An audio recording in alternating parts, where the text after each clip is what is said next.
In June, the New York Times index of stocks rose 52 points. In July, another 25.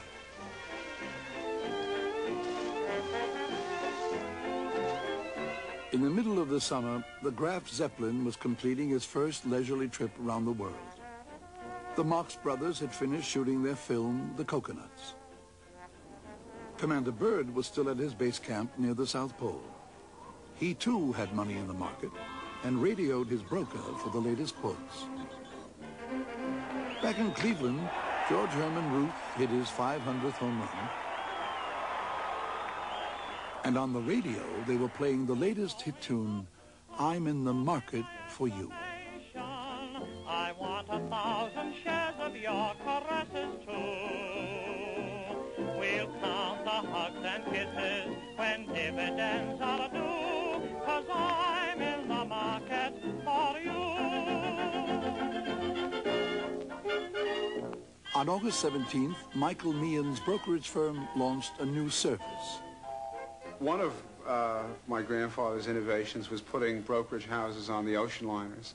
The first went on the Berengaria, and that allowed you during the, whatever it was, 6 or 7 day passage to Europe, if you were such a stock market addict that you couldn't stand the withdrawal for that period, you could walk into the office and place your order to buy or sell 100 shares of General Motors or General Electric or whatever, and they would radio that order back to New York. It was being very modern at the time. They were very wealthy people on the transatlantic liners, and it gave them something to do. At sea and on land, everyone seemed to be making money. It was a stampede of buying. And major speculators like John Jacob Raskob whipped up the frenzy. He told readers of the Ladies' Home Journal that now everyone could be rich. September 2nd, Labor Day. It was the hottest day of the year. The markets were closed and people were at the beach. A reporter checked in with astrologer Evangeline Adams to ask about the future of stock prices. Her answer? The Dow Jones could climb to heaven. The very next day, September 3rd, the stock market hit its all-time high.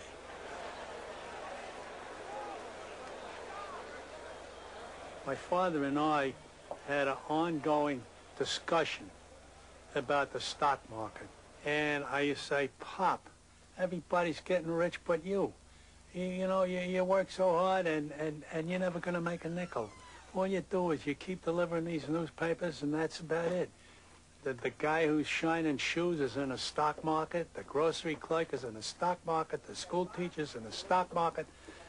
The teller at the bank is in the stock market. Everybody's in the stock market. You're the only one that's not in the stock market. And he used to sort of laugh and say, you'll see, you'll see, you'll see.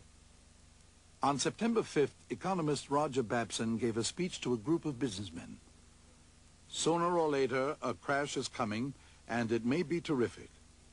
He'd been saying the same thing for 2 years. But now, for some reason, investors were listening. The market took a severe dip. They called it the Babson break. The next day, prices stabilized. But several days later, they began to drift lower.